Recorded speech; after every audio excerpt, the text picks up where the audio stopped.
संघ का चिंतन और कार्यान्वयन, यानी संघ ने इन 4 दिनों में जो कुछ एजेंडा सेट किया, जिस पर चिंतन मनन किया, भविष्य में या आगामी जो समय में जो उनका कार्यक्रम है, जिनको संघ ने हाथ में लिया है, उसका किस तरह से क्रियान्वयन किया जाना है। साथ ही कुछ बदलाव भी संघ में हुए और एक जमावट भी कह सकते हैं कि आगामी जो तमाम सारी चुनौतियां हैं, जिस तरह से कहा जा रहा है कि कोरोना एक बड़ा विषय रहा है, दूसरी लहर ने जो इफेक्ट देश में डाला, तमाम सारी चीज़ों पर इफेक्ट डाला, और अब तीसरी लहर की भी संभावना व्यक्त की जा रही है। दूसरी लहर हो या पहली लहर हो, संघ पदाधिकारी या संघ से जुड़े लोगों ने किस तरह से वर्किंग की, किस तरह से काम वहाँ पर किया और आगे किस तरह से उनको काम करना है। दूसरी तरफ देश से जुड़ी तमाम सारी चुनौतियाँ या जिस पर आगे एक्शन हो सकता है, ये भी कहा गया इस शिविर को लेकर कि आगामी समय में जो चुनाव है विधानसभा के, कहीं ना कहीं उस पर भी संघ की नज़र है। खास तौर पर यूपी एक बड़ा राज्य और बहुत कुछ राजनीति की दिशा और दशा उत्तर प्रदेश तय करता है, और हमने देखा कि उत्तर प्रदेश में जिस तरह से जनसंख्या नियंत्रण को लेकर ड्राफ्ट तैयार किया गया, उस पर ड्राफ्ट के अलावा राजनीति और सियासत भी, क्या संघ भी ये चाहता है कि अब जनसंख्या नियंत्रण का जो एक ड्राफ्ट है, जो एजेंडा है, उसको लागू होना चाहिए, क्योंकि जनसंख्या बढ़ने से तमाम सारी चीज़ें प्रभावित हो रही हैं। क्या कुछ रहा इस चिंतन शिविर में, इसी पर हम बात करेंगे, चर्चा करेंगे। चर्चा शुरू करें उससे पहले देखते हैं इसी से जुड़ी एक खास रिपोर्ट।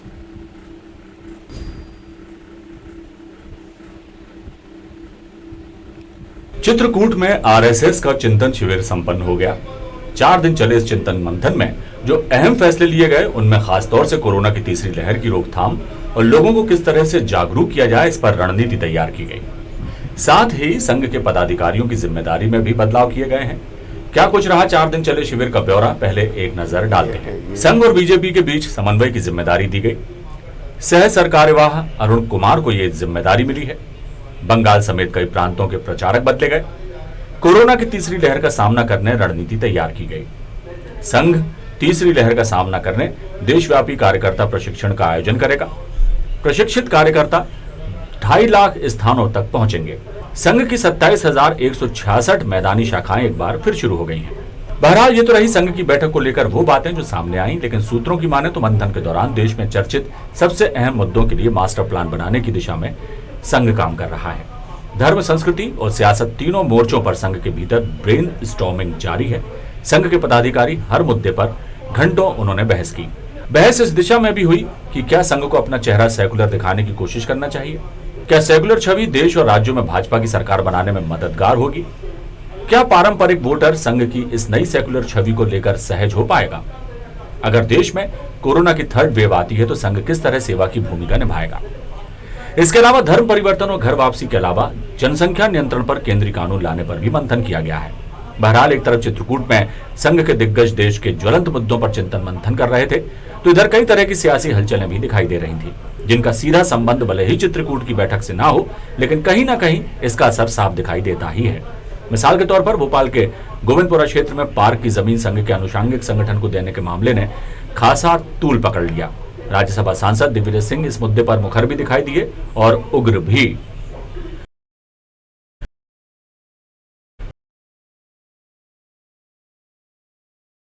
कांग्रेस के प्रदर्शन की अगुवाई दिग्विजय सिंह और पुलिस के बीच नरोत्तम मिश्रा ने उन पर तीखा हमला बोला। हमारी लड़ाई खत्म नहीं हुई, ठीक है, वो तो ट्रेन चला दी, हाँ थोड़ा कान में घुस गया पानी, ठीक है, कोई दिक्कत नहीं, लेकिन हमारी लड़ाई जारी रहेगी।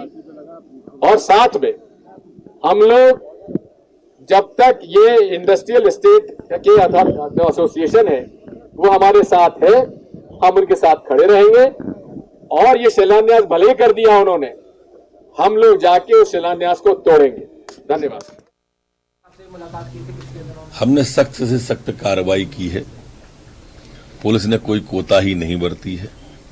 अब मैं फिर कहूं कि लाशों पर राजनीति करना कांग्रेस का सगल है, वो बार बार रिपीटेशन हो जाएगा। लेकिन वो क्या कार्रवाई चाहते हैं बताएं, हर कार्रवाई करेंगे, किसी को बख्शा नहीं जाएगा। ये दरिंदे हैं समाज के जो इस तरह की घटनाओं को अंजाम देते हैं। ये क्रूर लोग हैं और इस पर पूरी क्रूरता से ही हम पेश आएंगे। देखा जाए तो संघ और संघ के अनुषंगिक संगठनों की कार्यशैली और क्रियाकलाप विरोधियों के निशाने पर रहे हैं। ये कोई नई बात नहीं है। कुल जमा चित्रकूट की बैठक में क्या निष्कर्ष निकला, किस एजेंडे पर अब संघ अपनी आगे की रणनीति पर काम करेगा, आने वाला वक्त ही बताएगा। तो संघ की 4 दिनी बैठक, चिंतन शिविर, मंथन, देश और दुनिया पर केंद्रित संघ का एजेंडा, साथ ही कोरोना और तीसरी लहर का खतरा, ये भी संघ के एजेंडे में रहा। आज इसी मुद्दे पर चर्चा करेंगे, बातचीत करेंगे। इससे पहले कि पूरे पैनल के साथ आऊं, हमारे साथ में group political editor Krishna Mohan Jha साहब सीधे हमसे जुड़ रहे हैं। झा साहब, स्वागत करूंगा। सबसे पहले मेरा सवाल, 4 दिन मंथन चला, चिंतन चला, क्या कुछ निकल कर आया? क्योंकि सीधे तौर पर जो बात आई वो कोरोना की समीक्षा और आगे जो चुनौती है। लेकिन जब संघ की बैठक होती है, जब संघ का चिंतन शिविर होता है, तो तमाम सारे एजेंडे होते हैं, न केवल देश से जुड़े बल्कि यहाँ तक अंतर्राष्ट्रीय स्तर के भी मुद्दे होते हैं। किस तरह से झा साहब देख पाए हैं आप इस शिविर को? देखिए राजेश, जो आप इसको चिंतन शिविर कहें, मंथन शिविर करें जी, लेकिन ये संघ की प्रांत प्रचारक बैठक है जी। ये एक रूटीन बैठक है। जब से संघ की स्थापना हुई है जी, तब से 3 बैठकें होती हैं। जी। ये दूसरी बैठक है, इसके बाद कार्यकारिणी सभा की बैठक होगी। हम्म, तो कुल मिलाकर के ये उनकी जो रूटीन है, उन रूटीन के अंतर्गत ही हुआ है।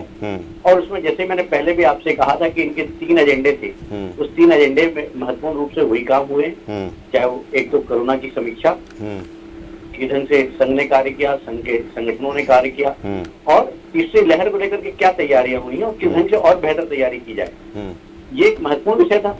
दूसरा, जो जिन प्रतिनिधि सभा में जो चुनाव हुए थे, जो पदाधिकारी का दायित्व बदला था, उनसे परिचय कराना, उनके अगले प्रवास की तैयारी करना, उनकी रूपरेखा तैयार करना। इसके अलावा जो विभिन्न संगठन हैं, उन विभिन्न संगठनों के जो पदाधिकारी हैं, राष्ट्रीय संगठन सचिव हैं, उनको निर्देशित करना कि कोरोना काल में जो उन्होंने किया, बेहतर किया तो उनकी पीठ थपाना और बेहतर करने के लिए प्रोत्साहित करना।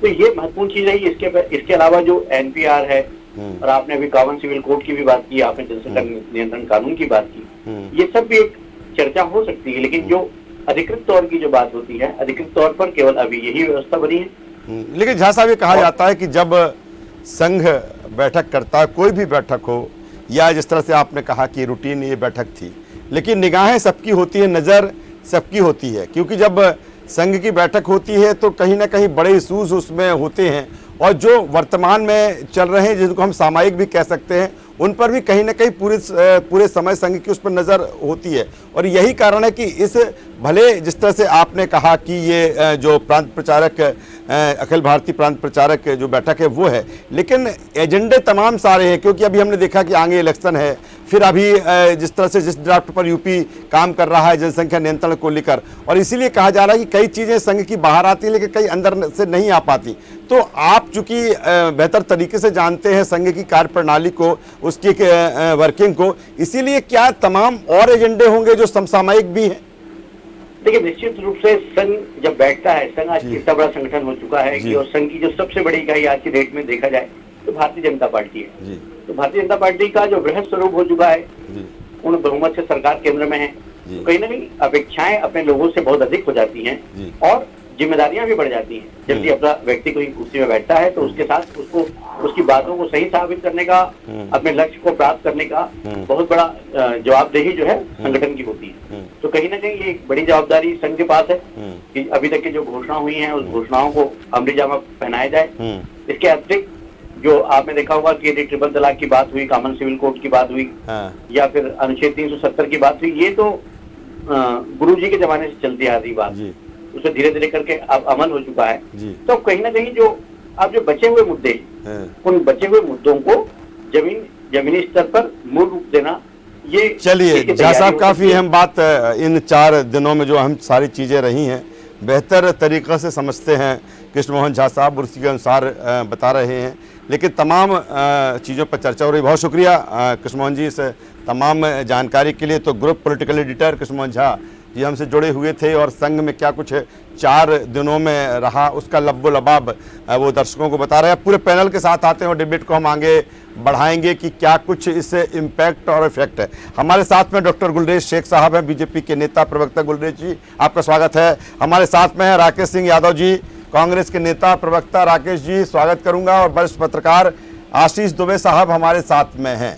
आशीष जी आपका भी स्वागत है। सीधे गुलरेज जी के पास में आता हूँ। गुलरेज जी, जिस तरह से कहा जा रहा है कि ये अखिल भारतीय प्रांत प्रचारक बैठक रूटीन बैठक, लेकिन जब संघ बैठता है तो नज़र भी होती है और जो चीज़ें भी होती हैं, जो बातें भी होती हैं, वो तमाम तरह की उसमें एजेंडे सेट होते हैं।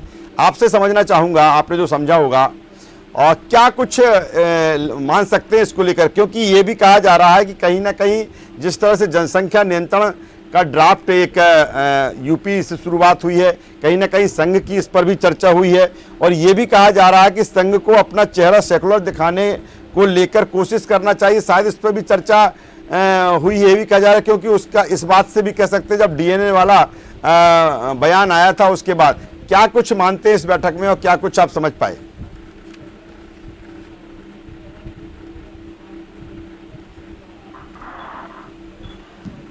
जी देखिए ये संघ की जो प्रांत प्रचारों की बैठक थी, ये ऐसा नहीं है कि अभी के जो डेवलपमेंट्स हुए उनको देखकर उनके मद्देनजर रखी गई। और संघ की बैठकें जो होती है वो साल 2-2 साल पहले से वक्त भी निर्धारित होता है, स्थान भी निर्धारित होता है। अभी आप देखोगे तो अगले 2 साल के बाद क्या प्रोग्राम होने हैं वह सब भी निर्धारित होते हैं। तो बहुत से लोगों की आदत होती है हर चीज को एक छोटे से प्रिज्म से देखना, लेकिन संघ जो है ना वो सागर की तरह है। और संघ जो है ना वह भारत की विचार का प्रतिबिंब है। तो इसलिए जो कुछ भी मौजूद होता है इस देश में, जो कुछ भी चीजें मौजूद है, चाहे वह देश की सियासत से संबंधित हो, देश की समस्याओं से संबंधित हो, हमारी सीमाओं की रक्षा से संबंधित हो, विदेश के जो हमारे संबंध है वो नीति है, विदेश नीति है, उनसे संबंध में हो, चाहे कोई भी पार्टी सत्ता में हो, संघ उन सब पर चर्चा करता है। आप संघ के रिजोल्यूशन खोलकर देखें, आप शुरुआत से देखें, आप 1947 से पहले के भी देखें और आजादी के उपरांत के भी देखें, कांग्रेस की सरकारें हो या फिर दूसरी सरकारें हो, अन्य दलों की या बीजेपी की सरकार हो, संघ इन सब विषयों के ऊपर जो कुछ भी भारत से संबंधित है उन पर चर्चा करता है, संवाद करता है। लेकिन गुलरेज जी कहा जा रहा है कि आगामी राज्यों में, आगामी समय में कई राज्यों में जो चुनाव है, खासतौर पर यूपी एक बड़ा राज्य है और एक हिंदुत्व के एजेंडे की बात होती है योगी आदित्यनाथ को लेकर, तो ये भी कहा गया कि कहीं ना कहीं उसको लेकर भी इस चिंतन शिविर में या इस बैठक में संघ की स्ट्रेटेजी बनी है। देखिए ये जो स्ट्रेटेजी बनती है ना, ये बीजेपी की जो बैठकें होती है उसमें बनती है। संघ का इससे क्या लेना देना है? संघ बेसिकली जो हम शब्द का उपयोग करते हैं ना कि अनुशांगिक संगठन, वह भी गलत है। संघ किसी संघ का कोई अनुशांगिक संगठन नहीं होता जिसको ऑफशूट ऑर्गेनाइजेशन कह सकते हैं। यहाँ तक संघ परिवार भी नहीं होता। संघ के समान विचारधारा वाले संगठन होते हैं जो स्वयं सबक चलाते हैं, वो संघ उनमें। चलिए राकेश जी के पास में आता हूँ। राकेश जी से भी समझ लेते हैं कि कांग्रेस इस चिंतन शिविर को किस रूप में देखती है। राकेश जी क्या कहेंगे? 4 दिन तक चिंतन हुआ, मंथन हुआ, ये भी कहा जा रहा है। हालांकि गुलरेज जी कह रहे हैं कि संघ का इस तरह से राजनीति से कोई लेना देना नहीं है, एक विचार उनका रहता है, एक चिंतन रहता है और देश और दुनिया से जुड़ी हुई जो तमाम सारी चुनौतियां कहीं ना कहीं समय से वो संघ एनालिसिस उस पर बैठक करता रहता है। क्या कहेंगे इस 4 दिवसीय बैठक को लेकर? देखिए, चिंतन के मंथन से जो सामने आया है वो पूरा मध्य प्रदेश देख रहा है, पूरा देश देख रहा है। आज देश को जरूरत थी इस बात की चिंतन की कि महंगाई कैसे सरकार कम करेगी। इस बात की चिंतन की आवश्यकता थी कि युवाओं को रोजगार कैसे मिलेगा। इस बात की चिंतन की आवश्यकता थी जो बिल्कुल गरीब और कुचला वर्ग है उसको को राहत कैसे मिलेगी, इस बात की चिंतन की आवश्यकता थी। पेट्रोल डीजल के दाम जो रोजाना बढ़ रहे हैं या मध्यम वर्गीय पिस रहे हैं, इन विषयों पे संघ के चिंतन में कहीं चिंतन नहीं हुआ। आप चिंतन किस पे कर रहे हैं? सरकार कैसे बनाएंगे, एनआरसी और ये अन्य मुद्दों पे हम कैसे चलेंगे। आज देश को जरूरत क्या है, हालात क्या हैं, आज के हालात पे चिंतन नहीं हो रहा है। संघ के चिंतन मैंने बहुत पुराने समय से मैं अध्ययन कर रहा हूँ। इंदौर में भी 3-4 साल पहले चिंतन शिविर हुआ था, उसके पहले अन्य जगह चिंतन शिविर हुए हैं। जो भी मुद्दे डिसाइड होते हैं वो कभी भी, जब आज 2 साल पहले चिंतन हुआ था उसका क्या रिजल्ट हुआ ये संघ को भी नहीं मालूम। आज बोल रहे हैं कोरोना के लिए 2.5 लाख लोग तैयार करेंगे। पहली और दूसरी लहर में कितने लोग आपके काम कर रहे थे? इंजेक्शन गायब थी, दवाइयां गायब थी, हॉस्पिटल नहीं मिल रहे थे। क्या आपके आरएसएस के कार्यकर्ता हॉस्पिटल में जाके किसी की मदद के लिए रुके थे? कहीं गए थे? कहीं मैदान में दिखे थे आरएसएस की गणवेश में? कहीं भी पूरे देश में नहीं दिखे थे। आज आप घोषणा कर रहे हैं 3rd लेयर में 2.5 लाख आ जाएंगे, तो पहली दूसरी लेयर में तो एक भी नहीं थे। तो ये ऐसी बातें हैं जो कहीं ना कहीं केंद्रित सिर्फ चुनाव के लिए रहती हैं। कहीं ना कहीं बीजेपी को कैसे फायदा मिलेगा चुनाव में। आज बात कर रहे हैं कि हम एक ऐसा चेहरा सामने लाएं जो हिंदू मुस्लिम एकता का प्रतीक बने। ये वो आरएसएस है जो अपनी शाखाओं में अगर यही सिखाती तो ये देश का कायाकल्प हो जाता। आज राष्ट्रभक्त देश बहुत आगे बढ़ जाता। कुछ बातें ऐसी हैं जो बेहद कड़वी हैं, जो पहले भी मैं बोल चुका हूं, अब बोलना नहीं चाहता क्योंकि सब लोग जानते हैं। लेकिन ये जो चिंतन शिविर है, इस चिंतन शिविर से सिर्फ अमृत निकलना था, लेकिन दुर्भाग्य से सिर्फ जहर निकला है, अमृत नहीं निकला है। चलिए मैं आशीष जी के पास में आता हूं। आशीष जी किस रूप में लेते हैं? हालांकि ये भी कहा जा रहा है कि रूटीन एक उनकी जो बैठक है प्रांत प्रचारक की वो है, लेकिन इशूज तमाम सारे इस समय तैर रहे हैं, क्योंकि हाल ही में जिस तरह से हमने देखा उत्तर प्रदेश को लेकर जनसंख्या नियंत्रण का जो ड्राफ्ट तैयार किया गया है, क्या केंद्र से लेकर राज्य या एक प्रयोगशाला के तौर पर उत्तर प्रदेश या फिर संघ की भी इसको लेकर स्ट्रेटेजी, और जो चित्रकूट में बैठक हुई, आप क्या देखते हैं, किस तरह से कौन से ऐसे इशूज होंगे, क्योंकि चुनाव से जोड़कर भी देखा जा रहा है इसको? देखिए, संघ जो है वो भाजपा की चिंता करने वाला संगठन है। वो भाजपा की चिंता करता है और सही रास्ते पे भी लाने की कोशिश करता है। तो अगर चित्रकूट में भाजपा संघ का चिंतन हुआ है तो निश्चित तौर पर उसके जो विषय सूची है, भले वो पहले से बन रही हो कई महीनों पहले से, लेकिन तात्कालिक विषय भी उसमें जुड़ते हैं। जैसे उसमें एक रिपोर्ट आई है अभी, क्योंकि संघ इन सब चीजों पे ऑफिशियली कुछ बोलता नहीं है, तो बहुत सारी चीजें सूत्रों से और इस तरह से मिलती है। तो उसमें ये भी खबर है कि चंपत राय को वहाँ बुलाया गया था उत्तर प्रदेश में, जो राम जन्मभूमि का विवाद हुआ, तो उनसे भी बातचीत की गई है। तो संघ की चिंता है ना ये कि कहीं कोई डैमेज तो नहीं हो रहा है, कहीं कोई परेशानी। और अभी कृष्ण मोहन जी भी यही बात कह रहे थे कि चूंकि भाजपा का बड़ा विस्तार हो गया है तो उसकी वो चिंता करते हैं। तो इसको इससे अलग हो रख के कभी देखा नहीं जा सकता। जो जाहिर तौर पर जो बोलना चाहे लोग बोलते हैं, लेकिन जो मैं जितना समझ लेता हूँ कि उतना ये इसमें बहुत सारी चिंताएं शामिल होती हैं। उत्तर प्रदेश समेत 5 राज्यों में चुनाव है। राम जन्मभूमि का जो मसला, जो जमीन का जो मसला है, उस पर संघ की छवि पे या संघ के कामकाज पे अगर सवाल उठे हैं तो संघ निश्चित तौर पर उससे वहाँ चिंता करेगा। चंपत राय यदि वहाँ जाएंगे तो उनसे पूछा जाएगा। तो ये सारी चीजें जो है चुनाव से बहुत अलग होकर नहीं देखी जा सकती। ये जरूर है कि संघ की अपनी बॉडी है, वो अपना काम करता है, लेकिन संघ और भाजपा अलग अलग है ये नहीं कहा जा सकता। तकनीकी रूप से अलग, वैचारिक रूप से दोनों बहुत करीब है। तो ये जो चिंतन बैठक हुई है चित्रकूट में, वो संघ के अपना जो उनका कार्यक्रम है आगे चलने वाले, उनके साथ साथ भाजपा के लिए भी आगे जो चिंताएं हैं उस पर केंद्रित रही है। और इसका जो चीजें हैं, देखिए बहुत सारे चेंजेस हुए हैं, ये सारी बातें हुई है, ये हर राज्य में कहीं ना कहीं भाजपा की जो राजनीति है सांगठनिक, उसको इफेक्ट करते हैं, उसको प्रभाव डालते हैं। तो चित्रकूट में जो भी हुआ है वो आगे आशीष जी एक ये भी है कि जो तमाम सारे निर्णय हुए मोदी सरकार के, चाहे धारा 370 की बात कर लें, एनआरसी की बात कर लें, सीएए की बात करें, राम जन्मभूमि का जो फैसला है वो बात करें, लेकिन अब जो ताजा मामला उसी बात को लेकर, जनसंख्या नियंत्रण को लेकर, और उत्तर प्रदेश इसका ड्राफ्ट तैयार कर रहा है। तो ऐसे में क्या ये माना जाए कि पीछे से ये कहते हैं कि सारे जितने भी ये फैसले हुए हैं संघ उसमें रहा है, तो ये अब जनसंख्या नियंत्रण एक बड़ा एक एजेंडा वो संघ का हो, चाहे केंद्र का हो, या फिर राज्य में उसका प्रारंभिक तौर पर उसका इस्तेमाल किया जा रहा हो। नहीं, हो सकता है कि यूपी को उसको पायलट प्रोजेक्ट के तौर पर लिया गया हो, लेकिन हर राज्य की जनसंख्या को लेकर अपनी नीति है, वो उस हिसाब से काम करते हैं। और उत्तर प्रदेश में जो जनसंख्या की नीति लाई गई है, वो जनसंख्या दिवस 11 जुलाई तो ठीक है, लेकिन चुनाव में पहले की टाइमिंग पे जो दूसरे दल सवाल उठा रहे हैं उनको भी नजरअंदाज नहीं किया जा सकता। हालांकि जनसंख्या नीति पर काम करना बहुत जरूरी है, जनसंख्या को नियंत्रित करना भी बहुत जरूरी है, लेकिन जो उसकी टाइमिंग पर सवाल उठे हैं वो जरूर है। और बेहतर ये होगा कि केंद्र सरकार एक समान कानून लाए और जो सारे राज्यों पे लागू हो और उसको पूरे तरीके से उस पर प्रभावी अमल किया जाए। उत्तर प्रदेश सरकार यदि इस पर अमल कर रही है, भले अगर वो जब सरकार में आए थे 5 साल पहले उत्तर प्रदेश में, तब वो शुरू कर देते तो अभी तक उसके नतीजे दिखते, लेकिन अभी वो शुरू कर रहे हैं चुनाव के अभी 4-6 महीने पहले, तो कई लाजिमी है जिससे सवाल उठेंगे। एक जरूरी विषय राजनीतिक जो चोला पहनता जा रहा है, तो ये इसको इससे अलग किया भी नहीं जा सकता, क्योंकि कहीं ना कहीं कोई ना कोई चीजें होती हैं जो काम करती हैं, समझा जा सकता है। लेकिन ये एक जरूरी विषय है, इस पे काम होना चाहिए था, लेकिन इस पे काम कुछ और तरीके से होता, केंद्रीय स्तर पे होता और पहले से होता तो ये और प्रभावशाली होता। चलिए, काफी हम बात आशीष जी कर रहे हैं।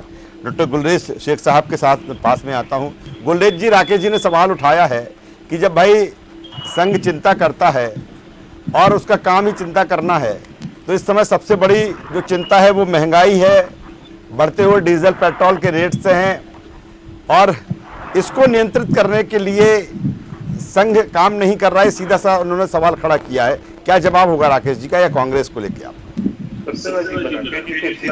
करूंगा कि कभी संघ की बैठकों में जाए, कभी संघ की शाखाओं में जाए, हम चाहते हैं और संघ किन मुद्दों के ऊपर चर्चा करता है, संवाद करता है, ये तो स्वयं मालूम पड़ जाएगा। चाहे संघ को ये जिस प्रिज्म से देखते हैं ना, इनका जो चश्मा होता है वो दिग्विजय सिंह जी वाला चश्मा होता है कि हमेशा इनको हर चीज काली दिखती है। तो इनको जब तक जाएंगे नहीं, अपने दिमाग के जो खिड़की दरवाजे बंद कर रखे हैं उसको खोलेंगे नहीं, इनको संघ कभी समझ नहीं आ सकता। देखिए, आप पंडित नेहरू को देखिए, इसी संघ के ऊपर उन्होंने बैन लगाया था, लेकिन जब संघ का असली रूप उन्होंने देखा 1962 में, तो 1963 की गणतंत्र दिवस की परेड में उन्होंने संघ को मार्च पास्ट करने के लिए बुला लिया कि आप पथ संचालन करें, आप परेड करें देश के स्वतंत्रता गणतंत्र दिवस की परेड में। तो ये अंतर जब आता है, जब संघ को सही नजरिए से समझा जाता है। उन्होंने कहा आपको संघ जो है ना, वो है एक सागर की तरह है। आप सागर को मुट्ठी भर पानी देके नहीं समझ सकते, आपको तो सागर के अंदर समझने के लिए गोता लगाना होगा। तो थोड़ा राकेश जी को विनती करता हूं, गोता लगाए, आपके मानसिक स्वास्थ्य के लिए अच्छा है। चलिए राकेश जी, समझ नहीं पा रहे हैं, गुलरेज जी कह रहे हैं आप संघ को। क्या है कि जो सवालों के जवाब थे वो तो गुलरेज जी दे नहीं पाए। मेरे सवाल थे कि इस चिंतन शिविर में देश को क्या मिला। बेरोजगारी पे कोई बात की संघ ने? नहीं की। महंगाई पे कोई बात की? नहीं की। गरीबों पे कोई बात की? नहीं की। देश की जीडीपी पे कोई बात की? नहीं की। वो संघ, ये आप ही बता रहे हैं कि वहां ये चिंतन हुआ है कि 370 का क्या हुआ, एनआरसी का क्या होगा, जनसंख्या कानून, ये सब चीजें तो एक रूटीन प्रक्रिया के तहत हैं।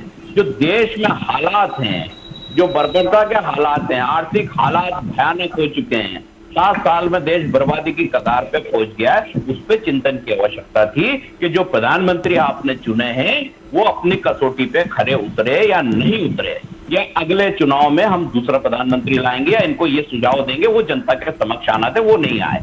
अब जब कोई ऐसे सुझाव नहीं आए और अब आप बोलेंगे कि संघ सागर है, आप उसमें गोता लगाइए, उसमें देखिए, तो मोती होगा तो मिलेगा। कोयला ही अगर उसमें भरा हुआ है तो गोता लगा के हमारे हाथ भी काले हो जाएंगे। तो हम ऐसे काले संगठनों में कभी हाथ नहीं डालते, ना गोता लगाते हैं। जी चलिए, देश के हित में अगर चलिए आशीष जी के पास में एक अहम सवाल। क्या होता है, भोपाल की जनता कैसे भगाती है, किस प्रकार से लाखों वोट से हराती है, आपका एक उज्जवल भविष्य है। देश के सामने बताइए, आपने क्या चर्चा की, आपने महंगाई क्या चर्चा की। चलिए आशीष जी के पास में आता हूं। आशीष जी, चित्रकूट की हम बात कर रहे हैं, लेकिन बात भोपाल की भी कर लें, क्योंकि जिस तरह से हमने देखा कि दिग्विजय सिंह मैदान में उतरे और मामला भोपाल की एक पार्क की जमीन को लेकर है। टाइमिंग की अगर हम बात करें तो वहां चित्रकूट में बैठक और यहां पर दिग्विजय सिंह सड़क पर।